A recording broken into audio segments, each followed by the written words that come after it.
Baik, saya ucapkan shalom, selamat malam.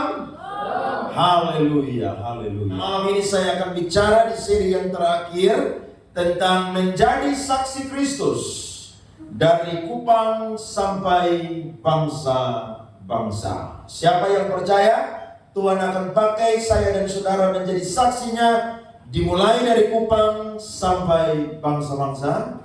Amin. Jadilah menurut iman saya dan saudara. Kisah para Rasul pasal 26 ayat 24 sampai ayatnya yang ke-32. 3, 2, 1. Saya mulai. Ajakan kepada Agripa untuk percaya. Sementara Paulus mengemukakan semuanya itu untuk mempertanggungjawabkan pekerjaannya, berkatalah Festus dengan suara keras, "Engkau gila, Paulus. Ilmumu yang banyak itu membuat engkau gila." Ayat 25. Tetapi Paulus menjawab, "Aku tidak gila. Yesus sendiri. Aku mengatakan kebenaran yang tidak dicela." Sama-sama, saudara nggak ada suara, begini banyak orang, cuma 5 orang. Ayat 25, mulai. Tetapi Paulus menjawab, "Aku tidak gila. Yesus sendiri. Aku mengatakan kebenaran yang tidak dicela." Ya, raja juga tahu tentang segala perkara ini. Sebab itu aku berani berbicara terus terang kepadanya. Aku yakin bahwa tidak ada sesuatu pun dari semuanya ini yang belum didengarnya. Karena perkara ini tidak terjadi di tempat yang terpencil.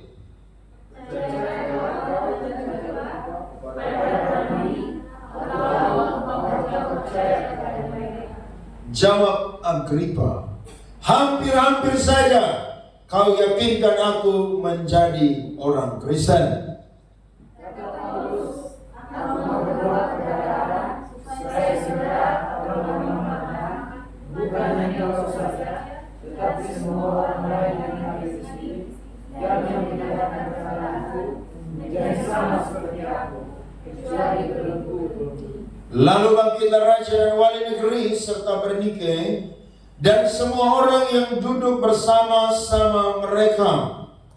Sementara mereka berdoa, mereka berkata seorang kepada yang lain, "Orang ini tidak melakukan sesuatu yang seimbang dengan atau Sama-sama kata Agripa kepada Festus, "Orang itu sebenarnya sudah dapat dibebaskan, sekiranya ia tidak naik banding kepada Kaisar." Beri tepuk tangan untuk firman Tuhan ini. Menjadi saksi Kristus mulai dari kota Kupang sampai bangsa-bangsa. Sekali lagi, siapa yang percaya Tuhan bisa pakai saya dan saudara dimulai dari Kupang sampai bangsa-bangsa. Amin.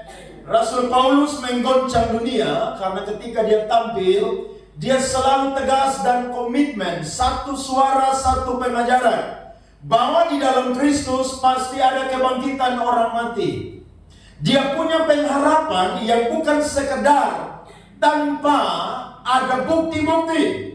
Sebab Yesus pernah berkata bahwa aku akan pergi ke Yerusalem, aku akan ditangkap, aku akan disiksa, bahkan aku akan dibunuh oleh orang-orang Yahudi, dan aku akan bangkit pada hari yang ketiga. Kalau Yesus mengatakan demikian dan itu terjadi, berarti saya percaya dan saudara harus percaya. Semua yang Yesus katakan itu pasti akan terjadi. Amin, saudara. Saya percaya itu dan saudara pun juga harus percaya. Rasul Paulus sebenarnya dia itu dilarang untuk pergi ke Yerusalem.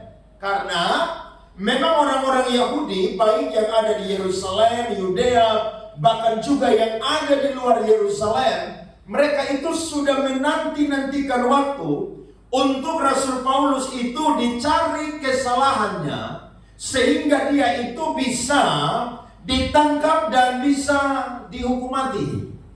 Nah, Rasul Paulus ini menjadi pribadi yang sangat berkomitmen dengan Kristus dan Injil. Karena dia berkata, kalau kita perhatikan firman Tuhan, coba saudara lihat dengan saya di pasalnya yang ke-22 ayatnya yang ke-17. Saudara perhatikan di situ, sesudah aku kembali di Yerusalem dan ketika aku sedang berdoa di dalam bait Allah, rohku diliputi oleh kuasa ilahi. Aku melihat Dia yang berkata kepadaku, lekaslah, segera tinggalkan Yerusalem, sebab mereka tidak akan menerima kesaksianmu tentang aku. Saudara lompat di belakang sebentar, pasal 21 ayatnya yang ke-10.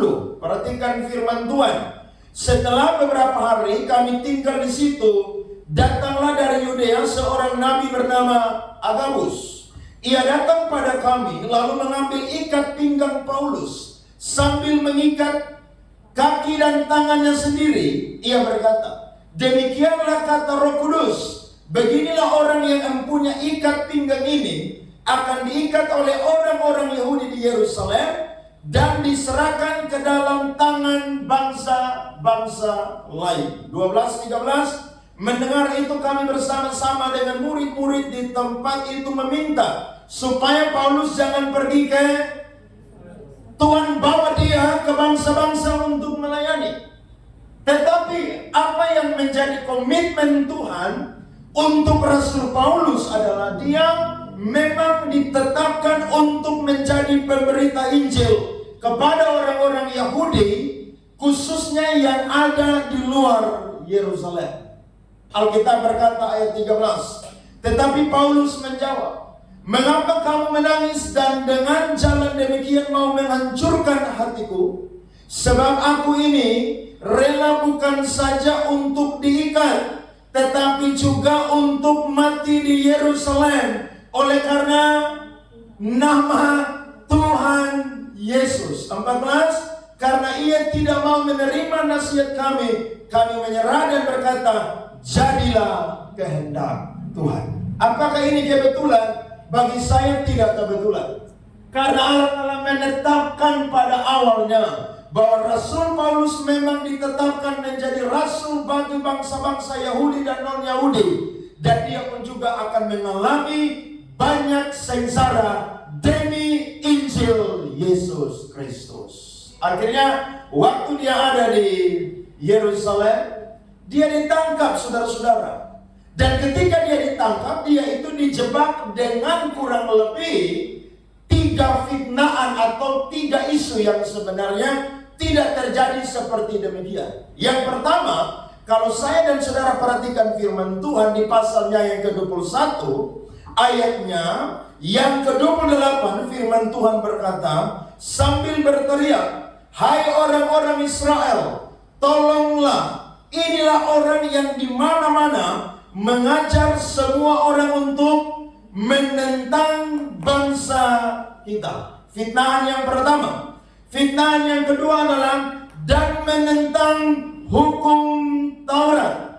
Fitnahan yang ketiga adalah dan tempat ini atau bait Allah. Dan yang terakhir, lihat bagian ayat B, dan sekarang ia membawa orang Yunani pula ke dalam bait Allah dan menajiskan tempat suci ini, sebab mereka telah melihat Trofimus dari Efesus sebelumnya bersama-sama dengan Paulus di kota, dan mereka menyangka bahwa Paulus telah membawa dia ke dalam bait Allah. Dan seterusnya mereka tangkap Rasul Paulus, mereka pukul dia, mereka hajar dia dengan habis-habisan. Untunglah ada prajurit yang cepat, saudara, untuk menghentikan tindakan daripada orang-orang Yahudi ini. Dari kasus ini terus berkembang sampai Rasul Paulus berhadapan dengan Raja Agripa.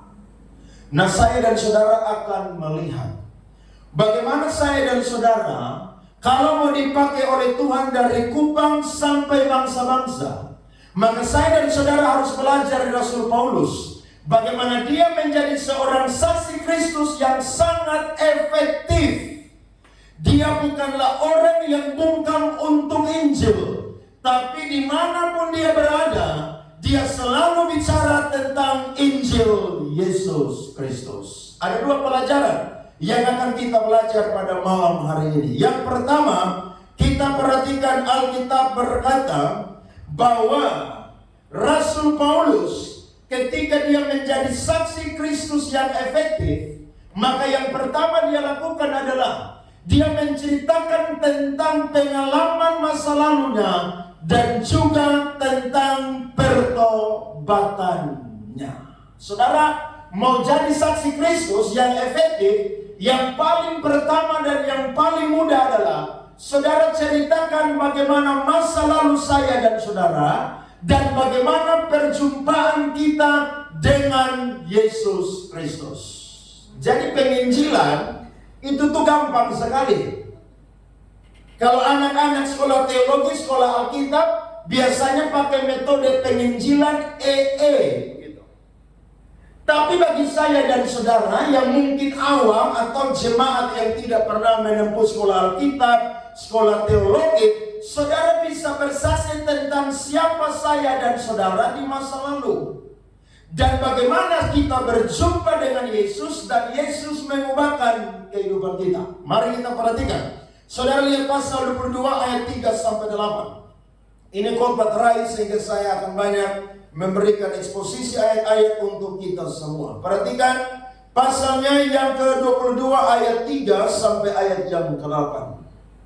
Aku adalah orang Yahudi, lahir di Tarsus di tanah Kilikia, tetapi dibesarkan di kota ini, dididik dengan teliti di bawah pimpinan Gamaliel dalam hukum nenek moyang kita, sehingga aku menjadi seorang yang giat bekerja bagi Allah, sama seperti kamu semua pada waktu ini. Ayat 4, dan aku telah menganiaya pengikut-pengikut jalan Tuhan sampai mereka mati, laki-laki dan perempuan. Kutangkap dan kuserahkan ke dalam penjara. Ayat 5. Tentang hal itu, baik imam besar maupun majelis tua-tua dapat memberi kesaksian. Dari mereka aku telah membawa surat-surat untuk saudara-saudara di Damsyik, dan aku telah pergi ke sana untuk menangkap penganut-penganut jalan Tuhan yang terdapat juga di situ, dan membawa mereka ke Yerusalem untuk dihukum. Dia bersaksi tentang siapa dia di masa lalu. Ini penting. Saudara kalau mau jadi saksi Tuhan, tak usah cerita orang lain punya kehidupan. Ceritakan bagaimana saya dan saudara punya masa lalu. Karena saya yakin semua kita lahir dalam keadaan tercemar oleh dosa asal atau dosa warisan. Amin. Seorang yang dipakai oleh Tuhan namanya adalah Jonathan Edwards. Dia hidup pada abad 18, saudara-saudara. Dan bagaimana ketika dia hidup, negara-negara yang ada di bawah koloni-koloni Amerika mengalami kekeringan rohani yang luar biasa. Dia lahir kurang lebih tahun 1703, saudara-saudara.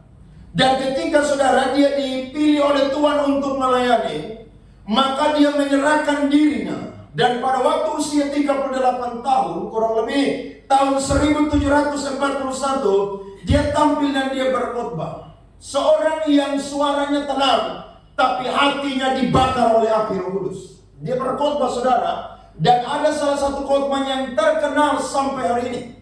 Bahkan teologi dari Jonathan Edwards banyak dipelajari di kampus-kampus teologi, khususnya adalah studi magister teologi atau S2. Dia punya judul khotbah itu keren luar biasa. Orang berdosa di tangan Allah yang murka. Dia berkata, semua orang telah berdosa dan telah tergantung di gerbang neraka. Maka semua manusia membutuhkan tali belas kasihan daripada Allah supaya dia bisa diselamatkan. Saudara lihat, waktu dia khotbah semua tertusuk hatinya, semua menjerit karena khotbahnya diurapi dengan luar biasa oleh Tuhan. Tapi Jonathan Edwards tidak mau sampai hanya kepada orang-orang yang punya perasaan sedih bahkan menyesal. Bagi dia, pertobatan yang sejati adalah ketika orang itu punya kasih, orang itu takut akan Allah, dan orang itu sangat-sangat tidak tahan ketika dia mendukakan hati Allah. Saudara tahu, ketika dia khotbah, hari itu terjadi kebangunan besar di Amerika, saudara-saudara. Sehingga kebangunan itu terkenal sampai hari ini, namanya adalah Great Awakening. Siapakah dia, saudara? Orang biasa. Tapi ketika Tuhan pakai dia bagaimana menceritakan tentang semua orang telah berdosa. Amin, saudara. Siapa yang lain di dunia ini yang suci? Tidak ada. Semua orang telah berdosa. Bahkan Roma 5 ayat 17 berkata, semua orang telah dicemari oleh satu orang yang bernama Adam. Tetapi kasih karunia Allah lebih daripada dosanya Adam, saudara-saudara. Amin. Paulus bersaksi, saya ini dulu jahat. Kalau mau bicara tentang yang namanya memelihara hukum Taurat, saya adalah orangnya. Saya adalah penganiaya jemaat. Saya tangkap mereka yang beribadah. Saya bawa surat dari imam besar tua-tua Yahudi untuk pergi ke Damsyik dan mau menangkap mereka, bawa mereka ke Yerusalem, hukum mereka, penjarakan mereka, bahkan juga bunuh mereka. Tapi saudara perhatikan ayat yang ke-6.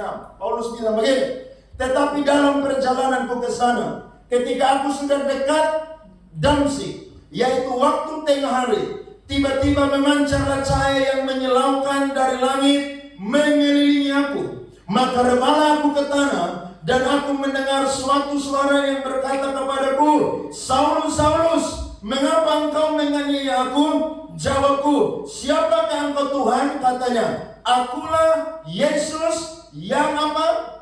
Orang Nazaret yang kau aniaya itu. Ustadz Kainama berkata, Saulus rebah bukan karena berjumpa dengan Yesus Kristus yang nampak dalam cahaya yang begitu terang, tapi Rasul Paulus rebah karena dia dehidrasi atau kehausan. Jangan amin. Itu sesuatu yang sesat. Alkitab berkata ada satu cahaya yang lebih terang dari matahari, dan itulah Kristus yang adalah cahaya kemuliaan Allah yang mampu menunjukkan pribadinya kepada orang yang sangat jahat, orang yang berdosa. Makanya Paulus berkata, dari semua orang yang berdosa, akulah yang paling berdosa. Saudara sadar, kita semua paling berdosa? Kita semua paling berdosa. Orang di sebelah kiri kanan kita, mungkin dia lebih baik. Saya dan saudara lebih berdosa. Tapi saya mau berkata, kalau kita berjumpa dengan Tuhan, kehidupan kita pasti akan diubahkan oleh Tuhan. Amin. Saya percaya garansi 100%. Orang yang jumpa dengan Yesus, hidupnya pasti akan berubah. Paulus ceritakan di depan Raja Agripa bahwa dia adalah orang yang jahat sekali. Bahkan raja sendiri pun tahu tentang perkara itu. Dia tidak malu-malu. Ada orang Kristen mau alami pemulihan tapi tidak mau terbuka. Saudara tahu, kunci awal dari pemulihan adalah apa? Keterbukaan. Amin. Dulu saya pelayan di Jakarta, ada satu ibu, saudara, dia punya karunia tajam sekali. Aduh, kalau kita mau pelayanan itu paling takut sama dia. Kenapa? Memang dia pendoa, saudara. Dan apa yang dia ngomong itu, saudara, tidak pernah meleset. Wah, kita punya dosa semua, saudara, dibongkar-bongkar. Termasuk saya pun juga pernah didoa pelepasan. Dia bilang, kamu nih kan dulu cewek banyak kamu nih kan. Akhirnya bilang, kamu jangan pulang, kamu harus didoakan. Saya dengan saya punya teman Kamendra, itu lebih jahat, lebih gila lagi. Narkoba, mabuk-mabukan, main perempuan. Saudara tahu, hari itu, malam itu Tuhan beracara dengan kita. Dan saya yakin, bukan berarti saya dan teman saya yang main rang itu lebih berdosa, tidak. Semua orang berdosa. Semua orang berdosa. Tapi saya yakin, ketika orang mengalami perjumpaan seperti Paulus mengalami perjumpaan dengan Yesus, dia akan berani bersaksi tentang siapa dia di masa lalu dan bagaimana Tuhan mengubahkan kehidupannya. Amin. Saudara, menjadi saksi itu gampang sekali. Kalau di kota kita saja saudara takut bersaksi, bagaimana saudara itu bisa pergi ke kota-kota lain dan bersaksi? Loh, kita punya kota ini kan mayoritas Kristen kan? Saudara ibadah, ngomong Yesus, siapa yang mau protes, mau tangkap kita? Tidak ada. Nah, di kota kita sendiri saja kalau kita penakut, kita tidak berani bersaksi tentang Yesus, bagaimana dia mengubahkan hidup kita, maka saya yakin dan saya meragukan. Waktu saudara ada di daerah-daerah yang Kristen minoritas, saudara pasti akan takut bersaksi. Betul atau tidak? Loh, daerah-daerah yang punya hukum saudara yang kekristenan itu sulit sekali dapat izin membangun gereja, bikin ibadah itu tepuk tangan harus kecil-kecil. Kita kalau ada di situasi itu, saya yakin pasti kita akan lebih penakut lagi. Dan saya mau bilang, orang yang takut memberitakan tentang Yesus, tentang Injil, Wahyu berkata bahwa dia adalah orang yang tidak mendapat tempat dalam kerajaan Allah. Karena apa? Takut bicara Injil.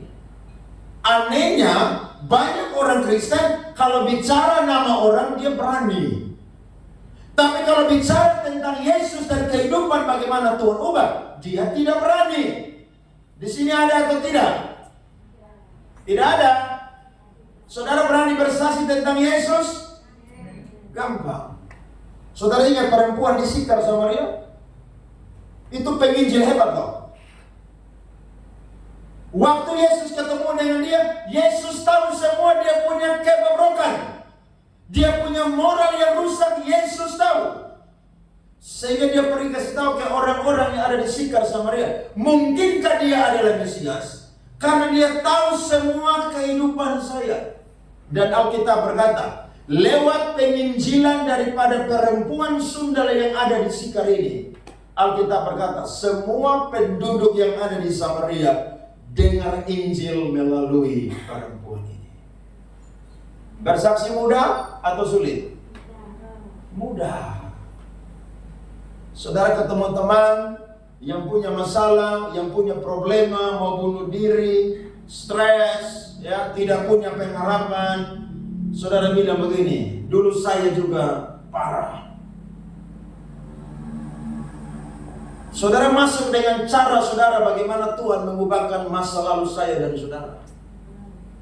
Dulu saya itu hampir mati, saya hampir bunuh diri. Tetapi ketika saya baca firman, saya mendapatkan ayat firman Tuhan yang meneguhkan iman saya. Bahwa di dalam Yesus selalu ada pengharapan yang tidak akan pernah berkesudahan. Tuhan ubah kehidupan saya. Saya dulu tidak punya pengharapan, punya pengharapan. Bahkan saya orang yang dulu sangat jahat, sangat kejam. Tapi Tuhan ubah kehidupan saya waktu saya berjumpa dengan Kristus. Kalau saudara belum mengalami perubahan perjumpaan dengan Yesus, jangan pernah mimpi mau menjadi saksi yang efektif. Tapi kalau saudara berani berjumpa dengan Yesus dan saudara sudah berjumpa, saya yakin kita berani untuk bersaksi tentang Yesus adalah Allah yang hidup, yang mengubahkan kehidupanku. Amin. Jadi jangan cerita orang lain pun kehidupan, cerita kita pun hidup aja. Saudara nggak usah jahil-jahil, nggak usah. Saya pernah cerita di sini atau belum ya? Ada seorang pendeta namanya Loren Cunningham. Dia pendiri dari sekolah Youth with a Mission. Dan sekolah itu saudara tahu ada di 80 negara. Dia diberi gelar sebagai Bapak Misi Abad Modern. Satu kali teman dia dekat yang melayani bersama dengan dia, itu mungkin iri dengan dia. Maka dia menyebarkan semua masa lalu yang buruk dari Loren Cunningham. Maka nama baik dia itu rusak. Waktu dia ketemu dengan orang-orang, semua orang cerita tentang orang ini atau teman dia yang menjelekkan dia atau menjatuhkan dia. Dia menangis, dia sedih. Itu kan masa lalu saya. Kenapa diceritakan lagi? Saudara tahu, dia sangat sedih. Dan waktu dia pulang, dia berdoa, dia tanya Tuhan, Tuhan, bagaimana saya bisa menyelesaikan hal ini? Karena nama saya sudah terlanjur cemar dan jelek di banyak orang. Waktu dia berdoa, Tuhan bilang begini, kalau kamu sudah merendahkan dirimu serendah-rendahnya, siapa lagi yang akan merendahkan kamu? Kalau orang lain merendahkan saya dan saudara masih punya alasan untuk bela diri. Setuju atau tidak? Tapi kalau saudara yang sudah merendahkan sendiri, siapa lagi yang mau merendahkan kita? Tidak ada. Maka Tuhan kasih hikmat, dia bilang begini. Kalau kamu ketemu dengan semua orang yang tahu tentang masa lalumu dan menjelekkan kamu, Tuhan bilang begini, kasih tahu kepada orang itu bahwa yang kamu dengar itu tidak seberapa. Saya lebih jahat daripada yang dia ceritakan. Nah, kalau saudara bilang begitu, siapa mau rendahkan saudara lagi?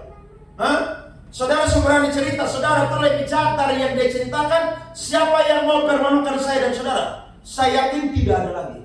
Dan tahukah saudara, lewat kesaksian itu, dia menjadi orang yang bangkit saudara dari yang namanya putus asa akan bagaimana kehidupan dan pelayanan dia. Dan Tuhan pakai dia berkembang. Teman dia yang iri saudara, pelayanannya padam saudara. Tapi Tuhan pakai dia saudara, sampai kurang lebih tahun lalu saudara, dia dipanggil oleh Tuhan. Dan dia mendirikan 80 sekolah misi yang ada di dunia. Namanya adalah Youth with a Mission. Saudara lihat, orang yang punya masa lalu, kalau dia berani ceritakan tentang bagaimana Tuhan mengubahkan, dia akan jadi saksi Tuhan yang efektif.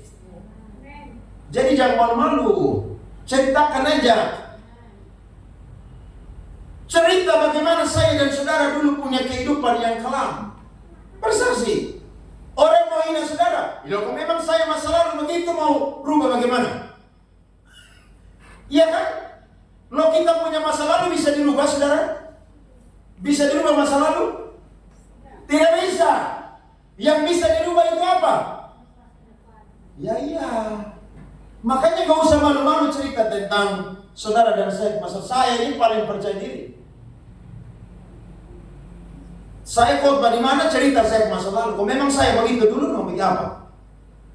Saudara yang bilang, saudara saya ini suci dulu. Saya tidak pernah berbuat dosa. Orang dengar dia wokoho, orang sabi apa? Wokole dia. Ceritakan. Saya di dulu nih, aduh. Orang lihat saya, orang bilang begini, dia mati cepat lebih baik. Sampah masyarakat. Tapi waktu saya dan saudara berjumpa dengan Yesus, hidup kita berubah 180 derajat. Makanya Paulus bilang begini, barang siapa ada di dalam Kristus, dia adalah ciptaan yang baru. Amin saudara? Yang lama sudah apa? Berlalu. Sesungguhnya yang baru sudah apa? Bilang sama kiri kanan, yang lama sudah berlalu. Jadi kalau ada anak muda di sini yang orang bilang kepada temanmu dan cerita kepada kamu, dia itu dulu playboy. Saudara bilang betul, beta dulu playboy. Ya memang kenyataan begitu nah. Dulu tuh beta tuh play gear, nyong ganti-ganti, cowok ganti-ganti. Loh kok memang saya masa lalu begitu nah. Apakah masa lalu bisa dirubah? Tidak bisa. Masa depan itu saudara bisa dirubah. Itu yang saudara harus pegang itu, supaya saudara berani angkat wajah, lihat ke depan. Kenapa? Karena Tuhan tegakkan kepala saya dan saudara. Kita berjumpa dengan Yesus, semua menjadi baru. Amin saudara. Coba kita lihat data yang kedua. Mari kita perhatikan pasal 26 ayat 4 sampai 5. Lompat ayat 8 dan 13. Saudara lihat firman Tuhan ini. Paulus kesaksian yang kedua kali. Dia berkata, semua orang Yahudi mengetahui jalan hidupku sejak masa mudaku. Sebab dari semula aku hidup di tengah-tengah bangsaku di Yerusalem. Sudah lama mereka mengenal aku dan sekiranya mereka mau, mereka dapat memberi apa saudara? Kalau mereka mau, mereka bisa ceritakan Paulus itu siapa masa lalu. Paulus kasih mereka kesempatan. Karena memang itu fakta, kenyataan yang tidak bisa dipalsukan, direkayasa. Alkitab berkata bahwa aku telah hidup sebagai seorang Farisi menurut mazhab yang paling keras dalam agama kita. Lompat ayat ke-8. Mengapa kamu menganggap mustahil bahwa Allah membangkitkan orang mati? Bagaimanapun juga aku sendiri pernah menyangka bahwa aku harus keras bertindak menentang nama Yesus dari Nazaret. Hal itu kulakukan juga di Yerusalem. Aku bukan saja telah memasukkan banyak orang kudus ke dalam penjara setelah aku memperoleh kuasa dari imam-imam kepala, tetapi aku juga setuju jika mereka dihukum mati. Ayat 11, dalam rumah-rumah ibadat aku sering menyiksa mereka dan memaksanya untuk menyangkal imannya, dan dalam amarah yang meluap-luap aku mengejar mereka bahkan sampai ke, baca ayat 12 sama-sama sampai 13, 2-3 yang keras. Dan dalam keadaan demikian, ketika aku dengan kuasa penuh dan tugas dari imam-imam kepala sedang dalam perjalanan ke Damsyik, tiba-tiba ya Raja Agripa, pada tengah hari bolong aku melihat di tengah jalan itu cahaya yang lebih terang daripada cahaya matahari turun dari langit meliputi aku dan teman-teman seperjalanan. Lihat tuh, dia dibawa saudara, dipindahkan waktu dia sudah ada di Kaisarea Filipi. Dia punya kesaksian sama waktu dia ada di markas, waktu ada di Yerusalem. Dia tetap ceritakan bagaimana siapa dia di masa lalu. Ini penting. Makanya masa lalu saya dan saudara itu tidak boleh disesali. Ada amin? Saudara bisa pakai itu jadi kesaksian yang luar biasa. Makanya waktu saya awal-awal jadi pendeta pulang Kupang, saya belum memahami rencana Tuhan. Saya pikir-pikir kenapa waktu saya lulus sekolah teologi, saya tidak pulang ke Kupang dan langsung jadi gembala. Langsung rintis GBI Kupang Praise Center. Saya mulai memahami waktu Tuhan berbicara kepada saya. Kalau kamu pulang ke Kupang langsung buat gereja, rintis gereja, kesaksianmu, masa lalumu tidak terlalu sekuat hari ini. Tapi aku izinkan engkau 7 tahun di Jakarta, lari dari panggilan Tuhan, dengan semua hal yang engkau perbuat. Tujuannya adalah apa? Supaya waktu engkau jadi pendeta sekarang, engkau bisa menceritakan bagaimana engkau sudah meninggalkan panggilan, tidak mau jadi hamba Tuhan. Tapi Tuhan kejar sampai 7 kali dan akhirnya angkat tangan menyerah jadi pendeta. Saya khotbah di mana-mana, saya salah kesaksian. Gak ada yang percaya, saya kasih tunjuk foto. Saudara tidak percaya?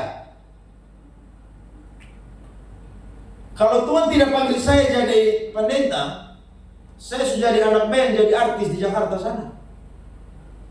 Saudara lihat saya perut buncit begini, dulu nggak ada perut buncit saya. Langsing saya. Sekarang saya udah hitam gelap. Dulu di Jakarta saudara, putih cahaya terang, mengkilat. Perawatan. Tapi sampai di Kupang cuaca panas ya, matahari satu orang dapat satu, akhirnya gelap.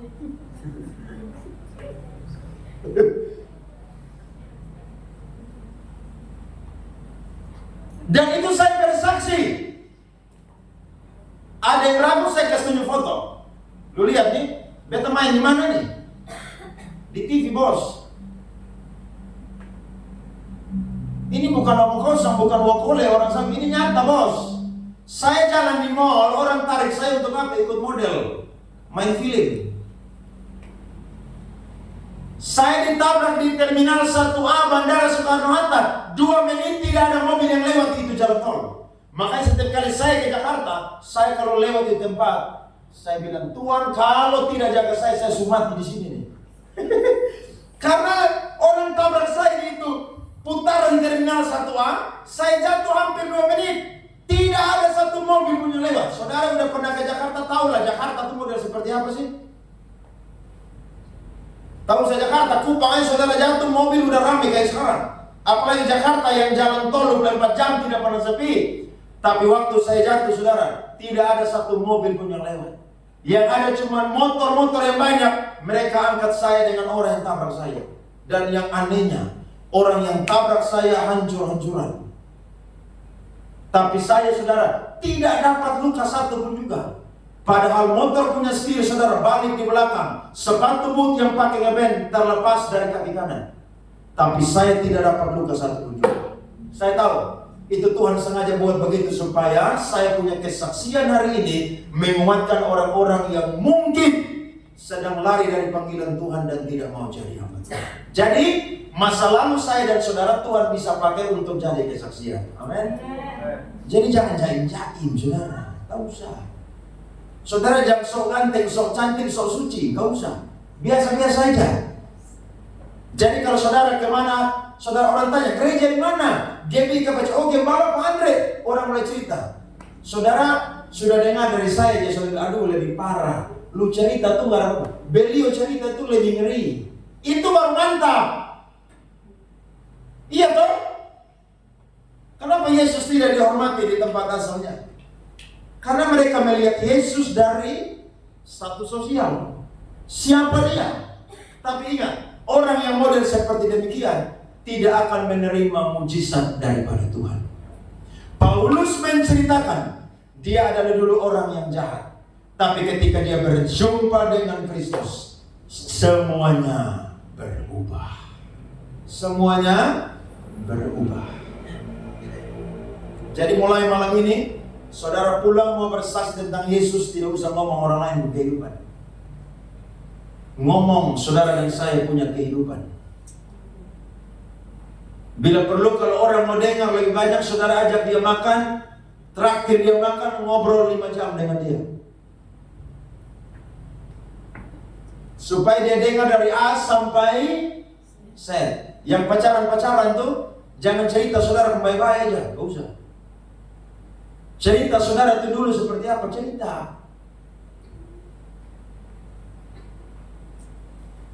Nanti pasanganmu atau pacarmu tahu dari orang lain, saudara yang berbahaya. Lebih baik saudara cerita, saya ini dulu begini. Tapi waktu saya datang ibadah di GBI Kupang Presenter, saya ketemu Tuhan Yesus di situ. Dan akhirnya hidup saya diubahkan oleh Tuhan. Kok tidak ada amin saudara? Ini kalau Debbie Basir yang khotbah, dia pulang. Serius, Debbie Basir itu pernah khotbah satu tempat, dia bilang, oke amin ya, saya selesai khotbah dan saya turun. Wih, saya nonton dia punya khotbah. Karena jemaat tidak ada amin, semua diam sunyi senyap. Saudara bilang amin aja susah. Jangan sampai nanti kalau saya khotbah lagi mau begini, saya langsung amin loh, selesai. Karena saudara tidak respon ngomong amin aja berat sekali. Saudara punya beban hidup banyak sekali kok. Atau bilang amin aja berat. Saudara kalau saya dengar khotbah, siapa aja khotbah di sini? Siapa aja? Saya selalu ambil Alkitab, bolpen catat.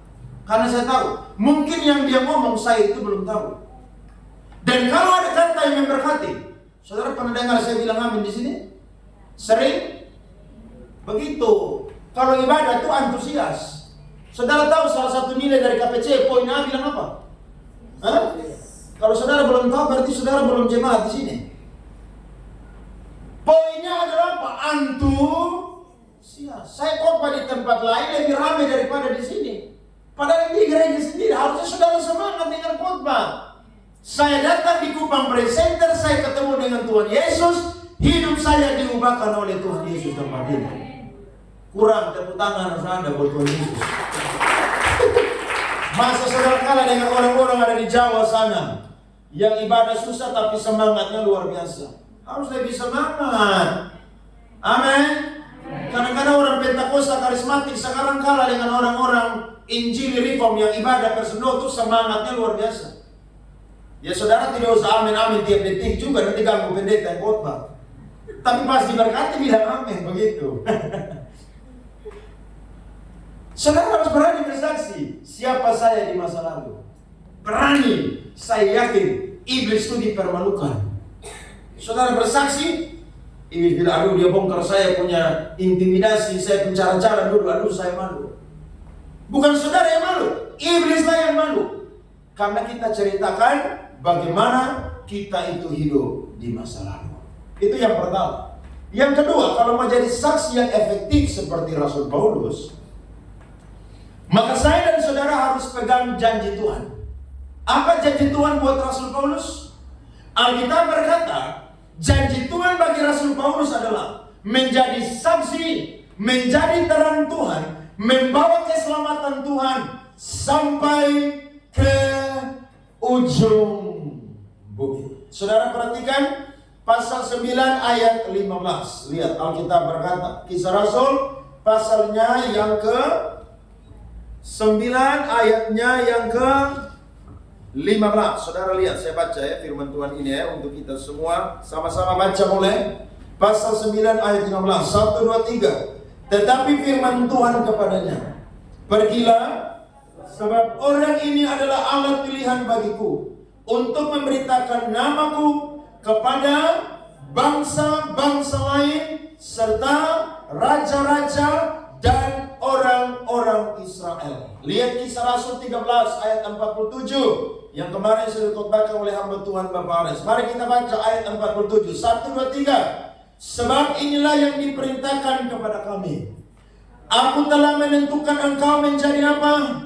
Terang bagi bangsa-bangsa yang tidak mengenal Allah, supaya engkau membawa keselamatan sampai ke mana, saudara? Sampai ke mana? Ke ujung bumi. Pasal 22 ayat 21. Mari kita baca bersama-sama Kisah Para Rasul pasal 22 ayat 21. 1, 2, 3. Tetapi kata Tuhan kepadaku, pergilah, sebab aku akan mengutus engkau jauh dari sini kepada siapa? Bangsa-bangsa lain. Dan ayat terakhir pasal 23 ayat yang ke-11. Pasal 23 ayat 11. 1, 2, 3. Pada malam berikutnya Tuhan datang berdiri di sisinya dan berkata kepadanya, kuatkanlah hatimu, sebab sebagaimana engkau dengan berani telah bersaksi tentang aku di Yerusalem, demikian jugalah hendaknya engkau pergi ke mana, saudara? Bersaksi di Roma. Dia pegang janji Tuhan bahwa Tuhan panggil saya menjadi saksi bagi bangsa-bangsa. Ada amin? Sekali lagi, saudara yakin Tuhan bisa pakai saya dan saudara dari Kupang sampai bangsa-bangsa? Pegang janji Tuhan itu. Saya dapat 3 nubuatan dari 3 hamba Tuhan yang berbeda. Tahun 2002 di Prosuneo, tahun 2004 di GCC Jakarta, dan tahun 2015 di Serui, Papua. Hamba Tuhan 3 berbeda. Kasih saya pesan Tuhan, kamu akan jadi hamba Tuhan, kamu akan dipakai sampai bangsa-bangsa. Saya yakin waktu Tuhan pasti akan tepat dan terjadi. Pegang janji Tuhan. Karena dengan pegang janji Tuhan, saya dan saudara semangat melayani, semangat memberitakan Injil. Karena saya yakin Tuhan kasih saya dan saudara kerinduan untuk memberitakan firman. Dan ketika kita memberitakan firman, saya yakin Tuhan kasih kita hikmat pengetahuan waktu kita mau gali firman Tuhan, waktu kita mau belajar. Saya percaya hikmat Tuhan, pengetahuan, marifat Tuhan akan berikan kepada kita, sehingga saya dan saudara bisa seperti Rasul Paulus yang berhadapan dengan siapapun, dia memberitakan tentang juru selamat satu-satunya adalah Yesus Kristus, Tuhan dan Allah.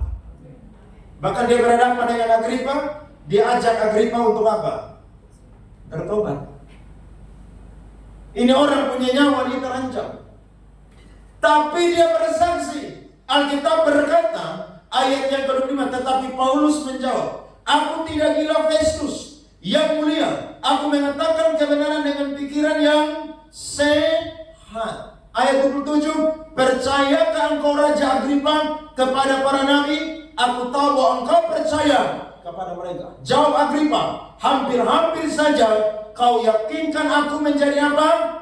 Orang apa, saudara? Kristen. Lihat tuh, dia bersaksi dari orang kecil sampai pembesar-pembesar. Karena memang Tuhan bilang, kamu akan jadi saksi sampai bangsa-bangsa. Ada pendeta yang bilang ujung bumi itu di Papua. Omong kosong. Mana ada ujung bumi di Papua? Ujung bumi adalah di mana terakhir saya dan saudara mati untuk Injil, itu ujung bumi. Ujung bumi bagi Rasul Paulus adalah di mana, saudara? Roma. Amin. Saya dan saudara tidak tahu kita punya ujung bumi di mana. Tapi percaya kalau Tuhan janji pakai kita, Tuhan akan pakai kita dengan luar biasa. Ada seorang hamba Tuhan namanya Smith Wigglesworth. Dia bangkitkan 40 orang yang sudah mati, saudara. Orang tanya, rahasianya apa? Saya doa tiap detik. Di mana saya ada, saya selalu komunikasi dengan Tuhan. Satu kali dia pergi ke ibadah pemakaman. Orang ini sedang ibadah dan mau disembayangkan. Tuhan bilang, engkau pergi ke situ, pukullah perut orang itu. Dia pukul itu orang perut, saudara. Itu orang bangkit dari antara orang mati, saudara. Hidup. Dan sejarah membuktikan dia orang yang biasa-biasa. Tapi karena dia punya kerinduan bagaimana lewat dia Yesus itu dikenal dan disembah, dipercaya, Tuhan pakai dia dengan luar biasa. Bahkan ada banyak hamba-hamba Tuhan yang luar biasa. Kalau mau dibilang mereka orang biasa, tapi saya mau bilang, ketika saya dan saudara ada di tangan Sang Penjunan yang hebat, Dia akan membentuk saya dan saudara menjadi bejana yang indah dan mulia. Tuhan akan pakai saya dan saudara dengan dahsyat dan luar biasa. Amin. Saudara tanya kepada pendeta-pendeta yang mungkin sudah mati, yang sudah tua, yang melayani keliling bangsa-bangsa, apa rahasianya? Rahasianya cuma pegang janji Tuhan. Kalau Tuhan yang kasih janji itu, lambat atau cepat, itu pasti akan terjadi. Pasti akan terjadi. Bahkan saudara mundur sebentar, lihat pasal 24 ayat 24. Alkitab berkata, Kisah Para Rasul pasal 24 ayat 24. Dan setelah beberapa hari, datanglah Felix bersama-sama dengan istrinya Drusilla, seorang Yahudi. Ia menyuruh memanggil Paulus, lalu mendengar daripadanya tentang kepercayaan kepada Yesus Kristus. Tetapi ketika Paulus berbicara tentang kebenaran, penguasaan diri dan penghakiman yang akan datang, Felix menjadi takut dan berkata, cukuplah dahulu dan pergilah sekarang. Apabila ada kesempatan baik, aku akan apa? Menyuruh memanggil engkau. Lihat tuh, dia di mana ada saudara dia ada, dia itu selalu bicara tentang Injil Yesus Kristus. Makanya saya bilang tadi malam, meresponi khotbah dari hamba Tuhan, saudara sekarang lebih banyak ngomong tentang Yesus. Ya, gak usah ngomong orang lain pun kurang, gak usah ngomong tentang Yesus paling banyak. Saya yakin kalau orang itu adalah orang pilihan, dia akan tahan dengar saudara bicara. Tapi kalau memang dia orang fasik, orang berdosa, dia tidak akan tahan dengar firman Tuhan. Paulus sebentar lagi pergi ke Roma. Tapi sebelum dia berangkat ke Roma, dia tawarkan keselamatan kepada Raja Agripa. Bahkan bukan hanya untuk Agripa, tapi untuk semua orang yang ada di situ. Lambat atau cepat, kalian harus jadi orang Kristen. Kalau mau jadi saksi yang efektif, pegang janji Tuhan dalam kehidupan kita. Salah satu janji Tuhan, Tuhan akan pakai kita jadi terang sampai bangsa-bangsa. Apa yang pernah dibuatkan di Yesaya diulangi lagi oleh Rasul Paulus. Tuhan telah memerintahkan kepada kami untuk menjadi terang, membawa keselamatan Tuhan sampai ujung bumi.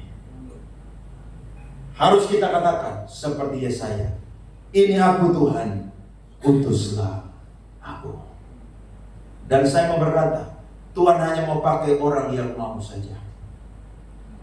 Orang yang mampu, tapi kalau tidak mau, Tuhan tidak akan pakai.